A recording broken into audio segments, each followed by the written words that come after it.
हूं चाचा, अगर राजनीति खैर बचानी है तो आज नहीं अभी आप संन्यास ले लें।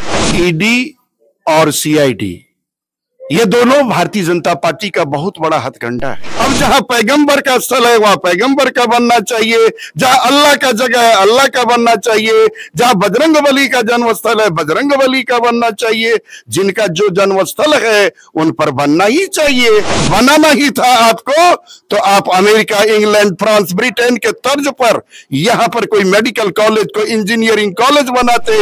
ये सबों के आंखों का कांटा बना कि ये 10 लाख तो केवल बोला था, कहीं ये 20 लाख ना पूरा दे। नमस्कार, आप देख रहे हैं एसएनपी न्यूज इंडिया बिहार और मैं आपके साथ रोहित बबुआ। आज हमारे साथ मिस्टर सुनील कुमार सिंह जी और मैथ के संग्रामपुर प्रखंड में एकलौता टीचर हैं और तो वर्तमान में भी राष्ट्रीय जनता दल लालटेन के जिला उपाध्यक्ष हैं और अभी कुछ राजनीतिक मुद्दे पे बात करेंगे सर से और जानेंगे। नमस्कार सर। आज हमारा संपूर्ण प्रांत राजनीतिक अनिश्चितता, अस्थिरता के दौर से गुजर रहा है।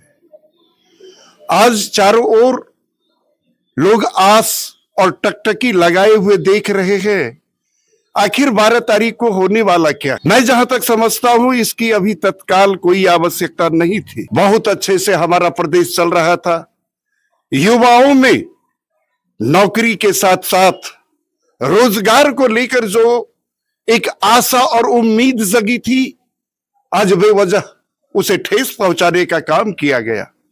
अगला मुद्दा है कि ज्ञानवापी मंदिर जो है वो बीजेपी के द्वारा फिर से बनाया जाएगा।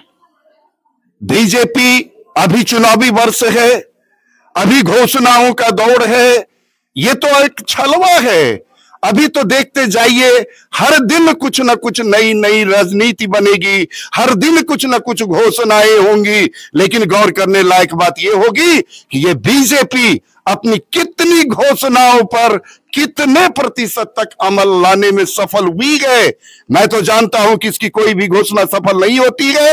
ये राम मंदिर तो हिंदुस्तान के जन जन की आवाज थी, इसीलिए ये सफल हो पाया। ये बीजेपी की कोई कसौटी नहीं थी, ये हिंदुस्तान के तमाम राम भक्तों का एक जुनून था। अगर ऐसा हुआ तो वो भी मंदिर बनेगा, मस्जिद भी बनेगा, गिरजाघर भी बनेगा। अगर बनाना ही था आपको तो आप अमेरिका, इंग्लैंड, फ्रांस, ब्रिटेन के तर्ज पर यहां पर कोई मेडिकल कॉलेज, कोई इंजीनियरिंग कॉलेज बनाते। हर प्रांत में आप गरीब बच्चों को पढ़ने का कोई संसाधन जुटाते। राम मंदिर तो पुजारियों के लिए है, देश के नौनिहालों के लिए नहीं। सर, तेजस्वी यादव जी बोले थे कि राम मंदिर जो बना दिया, फिर तुम राम मंदिर बनाने से क्या फायदा होगा। राम मंदिर एक भावनाओं का केंद्र था, राम मंदिर बन गया, ये बहुत अच्छी बात है। लेकिन जैसा कि मैंने अभी तुरंत कहा, काश इसी पूंजी से हिंदुस्तान के हर प्रांत में गरीब नौनिहालों को पढ़ने के लिए कोई केंद्र खोल दिया जाता तो शायद नरेंद्र मोदी जी अजर अमर हो जाते। वैसे बच्चों के लिए, वैसे बुजुर्गों के लिए उन्होंने कोई साधन दे दिया होता जो बिल्कुल बेसहारा और निसहाय है। ये राम मंदिर से क्या होने को है। राम मंदिर बना, ये अच्छी बात है, बनना चाहिए, लेकिन इसका ढिंढोरा पीट कर राजनीतिक अपना लाभ नहीं उठाना चाहिए।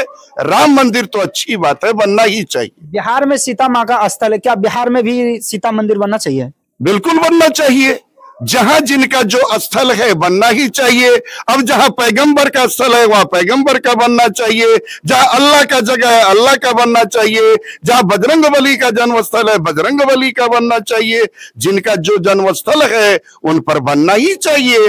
तो मैं तो इसका पुरजोर समर्थन करूंगा कि राम मंदिर के बाद यदि सीता माँ का भी मंदिर बन जाए तो हमारा राष्ट्रीय जनता दल बिल्कुल इसमें सहयोग करेगा। आरजेडी के द्वारा बताया गया था कि 10 लाख रोजगार देंगे और 10 लाख रोजगार में से 3 लाख लगभग पूरा हो चुका है। रोजगार देने की तो अभी बात ही चली थी, यही तो विडंबना हो गई। कि घोषणा आपने किया था तो आपको भी इंतजार करना चाहिए था भारतीय जनता पार्टी और जदयू के तरह, लेकिन आपने जो घोषणा की और आप उसको अमली जामा पहनाने लगे, ये तेजस्वी के किरकिरी का कारण बना। यदि उसने बहाली इतनी रफ्तार से नहीं की होती तो बिहार में भी कोई गठबंधन नहीं टूटता। ये सबों के आंखों का कांटा बना कि ये 10 लाख तो केवल बोला था, कहीं ये 20 लाख ना पूरा दे। और आने वाले समय में जब राष्ट्रीय जनता दल की सत्ता वापस आएगी तो ये फिर से वही ताता चलेगा और फिर से नौकरी का बहार होगा, फिर से बिहार में बहार आएगा, क्योंकि इस बार नीतीश कुमार नहीं तेजस्वी कुमार आएंगे। सर, तेजस्वी यादव जी बोले थे कि नीतीश चाचा जो पलटू चाचा हैं वो अभी भी मेरे चाचा हैं और पहले भी थे, तो इसमें आपका क्या राय है सर? वो अपने विचार से चाहे जितने भी नीचे गिर जाए, लेकिन वास्तविकता यह है कि हिंदुस्तान में जब से आजादी मिली तब से बिहार में अगर कहीं पर विकास का काम देखा गया तो इसके श्रेय निश्चित रूप से नीतीश कुमार को ही देना चाहिए कि नीतीश कुमार के नेतृत्व में ही बिहार ने इतनी प्रगति की। महिलाओं में, बालिकाओं में, बच्चों में शिक्षा के प्रति, रोजगार के प्रति एक एग्रेशन आया। इसके लिए मैं सलाम करता हूं नीतीश कुमार को, और तेजस्वी की तरह मैं पहले भी उनका सम्मान करता था और आज भी सम्मान कर रहा हूं, और आज भी उनसे कह रहा हूं चाचा, अगर राजनीति खैर बचानी है तो आज नहीं, अभी आप संन्यास ले लें, आपकी साख बच जाएगी। नीतीश जी आपके पार्टी को छोड़ के नया सरकार बना लिए हैं, क्या लगता है कि अगर फिर से अगर आरजेडी में आना चाहे तो क्या आरजेडी उनको लेगी? देखिए, ये राजनीति जो है बिल्कुल संभावनाओं पर आधारित होती है। राजनीति में सबों के मुंह से सुना होगा आपने कि ना कोई किसी का दोस्त होता है, ना किसी का दुश्मन होता है। राजनीति में समय सबसे बड़ी चीज होती है। यदि कोई ऐसी स्थिति आई, ऐसी परिस्थिति बनी कि नीतीश कुमार के वजह से ही महागठबंधन टूट रहा हो और उनको लाने से महागठबंधन बच रहा हो, तो हो सकता है आने वाले समय में राष्ट्रीय जनता दल में फिर से उनका स्वागत रहेगा। अभी 1 साल बचा हुआ है, क्या लगता है कि आ जाएंगे? अब उनको कहीं नहीं जानी चाहिए, अब उनके लिए बस एकमात्र विकल्प बचा है, उनको राजनीतिक संन्यास ही लेना चाहिए। इस बार यदि वो कहीं पलट कर जाते हैं तो शायद रोड पर वो चेहरा दिखाने लायक भी नहीं रह जाएंगे। इसलिए मैं उनको सलाह देना चाहूंगा कि अब आप ना पलटे, पलटना ही हो तो सीधे राजनीति से पलट जाए और संन्यास ले लें। बोले सरकार गिरने के बाद लगातार ईडी का छापा पड़ रहा था लालू यादव जी के घर में, और फिर से लालू यादव जी जेल जाने वाले हैं, क्या कहेंगे? ईडी और सीआईडी ये दोनों भारतीय जनता पार्टी का बहुत बड़ा हथकंडा है। जब कहीं उसे इस बात का एहसास होता है कि इस दल से, इस व्यक्ति से हमें नुकसान होने वाला है, तो उसके गड़े हुए मुद्दे को उखाड़ उखाड़ कर, ये जो मुद्दा जिस पर कि आपने अभी कहा कि वो जेल जाने वाले हैं, आखिर एक मुद्दे पर आप कितनी बार जेल भेजोगे? ये तो हो ही चुका है, अब इसको प्रमाणित तो पहले करके दिखाओ। ये जब जब चुनाव आता है तब तब सीडी, तब तब सीबीआई, तब तब जेल, ये तो बिल्कुल एक ड्रामा है। राष्ट्रीय जनता दल इससे डरने वाला नहीं है। तुम अभी जितनी करना हो कर लो, लेकिन तुम भी अपनी विदाई के लिए अब तैयार हो जाओ। लालू यादव तो जेल जाने के लिए पैदा ही लिए गए, क्योंकि जेल तो मर्दों के लिए होता है, हिजड़ों के लिए नहीं। पहले तो इनके अपराध को साबित करके दिखाओ। ये तो तुम्हारे पास अभी ईडी और सीआईडी है, तुम जहां चाहो भेज सकते हो। इससे राष्ट्रीय जनता दल कभी घबराने वाला नहीं है। राजनीति को छोड़ के बात करेंगे सर, आप एक टीचर हैं और टीचर होने के नाते आप लाखों स्टूडेंट को शिक्षा देते हैं, और शिक्षा के क्षेत्र में कहा जा रहा है अभी कि बहाली को लेकर भारत सरकार द्वारा जितना बहाली आना चाहिए उस प्रकार का बहाली नहीं आ पा रहा है, क्या कहेंगे? रेलवे में काफी ऐसे बहाली है जो कि 1000-2500 सीट आ रही है, उनको लेकर पटना में धारा 144 लागू किया गया है, क्या कहेंगे? देखिए, ये जो बहाली की प्रक्रिया चल रही थी, ये बहाली की प्रक्रिया मूलतः बीपीएससी के द्वारा संचालित कराने का निर्णय लिया गया था, क्योंकि देखा यह गया था कि किसी भी बहाली में काफी अनियमितताएं आती थी और केंद्र सरकार तो अभी तक बहाली का कोई पिटारा ही नहीं खोल पाई है। कुछ कुछ आ रहा है सर, ALP वगैरह का कुछ कुछ आया मतलब ऐसा है कि एक कहावत नहीं है कि झुनझुना थमा करके ये अपना कॉलम पूरा करने वाले हैं कि हमने भी बहाली के लिए कदम आगे बढ़ाया, लेकिन भारतीय जनता पार्टी से बहाली नाम का उम्मीद करना ये अपने आप से एक धोखा होगा। बिहार में सबसे बड़ा हब पटना को माना जाता है, और बिहार से ही नहीं बल्कि हर जगह से स्टूडेंट पटना पढ़ने आते हैं, और वहां धारा 144 लगा दिया गया है, क्या कहेंगे? धारा 144 इसलिए लगा दिया गया कि युवाओं के मन में एक उफान सा पैदा हो गया था कि जो हमारा भविष्य अब सुरक्षित होने जा रहा था, उसको माननीय नीतीश कुमार और नरेंद्र मोदी की गठबंधन ने विनाश के कगार पर ला दिया। तो युवाओं में एक उफान था कि अभी तुरंत हिंदुस्तान की गद्दी और बिहार की गद्दी खाली कर दो और यहां पर हम युवाओं को आने दो, युवा आएंगे, रोजगार बढ़ेगा, रोजगार का सृजन होगा। तो युवाओं के उफान को दबा देने के लिए हमारे बिहार सरकार ने यह दमनकारी नीति अपनाई है, जिसका खामियाजा ना उन्हें 24 और 25 के चुनाव में भोगना ही पड़ेगा। जो भी टीचर इस मामले को लेकर आगे आते हैं उनका चैनल डिलीट कर दिया जाता है भारत सरकार के द्वारा। भारत सरकार और अब तो माना जाए कि बिहार सरकार भी उन सारी आवाजों को दाबने का प्रयास करेगी जो सच्चाई से जुड़ा हो, और जो अफवाहों से जुड़ा हुआ मामला होगा उसे लोग प्रसारित करेंगे और इसे बढ़ावा देने का प्रयास करेंगे। ये लोग हर मुकाम पर फेल गए और अब बिहार वासी ही नहीं, लगभग पूरा हिंदुस्तान कमर कस लिया कि 24 में अब आपको झूठ बोलने की सजा मिलेगी ही। अंत में अपने छात्रों को क्या कहेंगे सर? छात्र साथ यदि अपने चरित्र को सुरक्षित रखते हैं तो उनका भविष्य सुरक्षित रहेगा। मैंने अपने जीवन में सारे बच्चों को यही शिक्षा दी है कि पढ़ाई से नॉलेज बढ़ता है, लेकिन डिसिप्लिन से संस्कार बढ़ता है। डिसिप्लिन को मेंटेन रखो, मंजिल तुम्हारे सामने नजर आएगी। इसलिए अपने सारे बच्चों को अनुशासित होने का हम अवश्य सलाह देते हैं।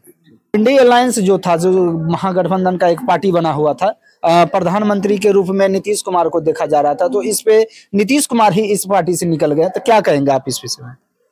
नीतीश कुमार एक अत्यंत महत्वाकांक्षी व्यक्ति हैं। उनको एक दूल्हा माना जा रहा था इस पार्टी में, वो इंतजार नहीं कर पाए। ये विपक्ष के सर्वमान्य नेता होते, लेकिन विपक्ष में ऐसी अभी तक परंपरा रही है कि नेता की घोषणा नहीं होती है। नेता घोषणा होने से दूसरे दल में थोड़ा सा तनाव की स्थिति पैदा होती है। तो जहां तक मुझे पता है, सबों ने यह तय किया था कि चुनाव के बाद जब परिणाम आ जाएगा तो परिणाम के आधार पर नेता का चुनाव होगा, और यह पूरा विश्वास है कि नीतीश कुमार ही इसके नेता बनते। लेकिन उन्हें इस कदर से डराया गया, इस कदर से भड़काया गया कि वो बेचारा बनकर रह गए। या यहां दूसरी बात भी ये बन के आ रही है, उन्हें एनडीए ने महागठबंधन को तोड़ने के लिए एक एजेंट के रूप में बाहर भेजा था कि इतने दिन के लिए आप बाहर जाओ और एक तमाशा करो, एक इंडिया बनाओ, और इंडिया बना के तुम अचानक हट जाना, ताकि पूरे हिंदुस्तान में यह आवाज चला जाए कि इंडिया बिखर गया, अब विपक्ष नहीं रह गया। ये करने के लिए उनको भेजा गया था और वो करके चले गए। इससे इंडिया गठबंधन पर कोई असर नहीं पड़ेगा। हर राज्य में हर नेता अपने अपने दल के साथ चुनाव लड़ेंगे और चुनाव के बाद फिर से नरेंद्र मोदी की सत्ता उखाड़ने के लिए सबको वही एक एकजुट हो जाएंगे जो अब तक हैं। सर, ममता दीदी और केजरीवाल जी, वो भी इंडियन अथी से नाखुश है, क्या कहेंगे? ममता बनर्जी और केजरीवाल ये दोनों कर्म करने वाले व्यक्ति हैं। इन लोगों को इस बात का एहसास हो गया था कि माननीय नीतीश कुमार जो एनडीए का नेतृत्व कर रहे हैं, इनके मन में खोट है, दाल में काला है। ये आभास हो गया, क्योंकि नीतीश कुमार से मंजे हुए कम केजरीवाल नहीं है। उन्होंने ही ये आवाज दिया कि ये जो एनडीए गठबंधन बन रहा है इसमें अभी नेता नहीं चुना जाए और कोई खटपट नहीं है, बाकी सबको अलग अलग लड़के भी लास्ट में एकीकृत हो जाएंगे, चाहे वो ममता बनर्जी हो, केजरीवाल हो, हेमंत सोरेन हो, चाहे जो भी हो, ये सारे एक होंगे। आपने तो हेमंत सोरेन पर कोई प्रश्न ही नहीं दागा। कितना एक आदिवासी को तंग करने का साजिश किया गया। उसने कहा है कि यदि मेरे ऊपर आरोप सिद्ध हो जाए तो मैं झारखंड छोड़ दूंगा। ए नरेंद्र मोदी, तुम भी बोलो कि अगर हमने साबित कर दिया, नहीं कर सका तो मैं गद्दी छोड़ दूंगा। है तुम्हारे में साहस? 56 इंच का सीना दिखाते हो, सब राज्य में तबाही, कभी ममता बनर्जी, कभी लालू यादव, कभी अखिलेश यादव। आखिर तुम ये क्या क्या विडंबना कर रहे हो देश में?